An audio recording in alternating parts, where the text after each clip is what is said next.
Nous allons calculer les deux expressions suivantes. Grand A égale 1 sur 3 multiplié par 1 sur 5 plus 3 sur 5 multiplié par 7 sur 6.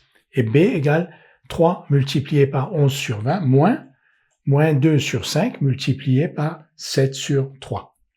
La première expression d'abord, la multiplication est prioritaire par rapport à l'addition, donc on va d'abord faire 1 sur 3 multiplié par 1 sur 5. Comment on multiplie 1 sur 3 par 1 sur 5? On multiplie les numérateurs. On ne va pas écrire 1 fois 1, on va écrire 1. Et au dénominateur, 3 fois 5, 15. La deuxième fraction, 3 sur 5 multiplié par 7 sur 6, est égal donc au produit des numérateurs, 3 fois 7, 21. Et le produit des dénominateurs, 5 fois 6, 30. Comment additionner 1 sur 15 et 21 sur 30? On va les transformer en deux fractions qui ont le même dénominateur. Le plus simple, on voit que si on multiplie 15 par 2, on obtient 30. Donc 1 sur 15, c'est la même chose que 2 sur 30. C'est-à-dire 1 sur 15 est égal à 1 fois 2 sur 15 fois 2, c'est-à-dire 2 sur 30. Et 2 sur 30 plus 21 sur 30, on garde le dénominateur commun.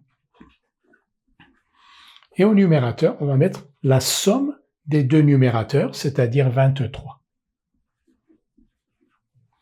Donc, grand A est égal à 23 sur 30. Deuxième expression, B.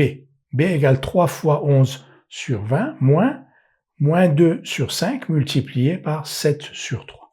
Là aussi, donc, les multiplications ici est prioritaire par rapport à la soustraction. On va commencer donc par 3 fois 11 sur 20.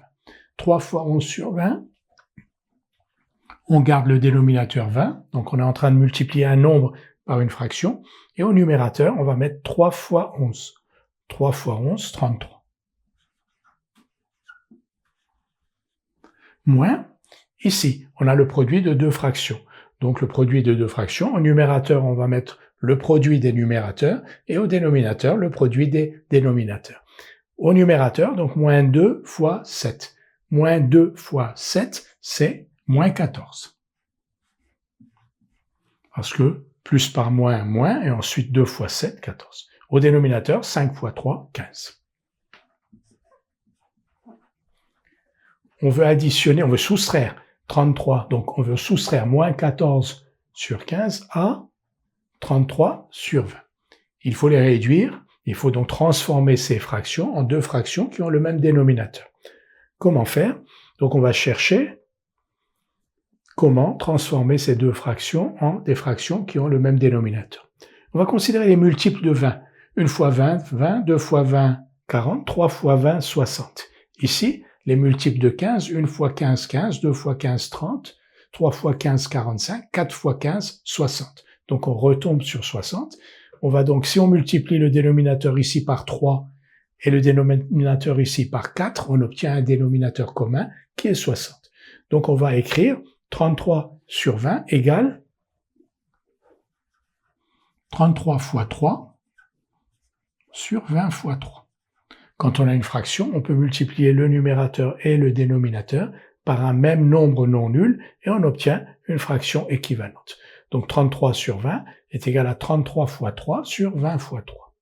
Et ici, moins 14 sur 15, on peut multiplier le numérateur et le dénominateur par 4. Pourquoi 4? Parce que on a dit que 20 fois 3, ça fait 60, et 15 fois 4, ça fait aussi 60. Donc on va multiplier moins 14 et 15 par 4.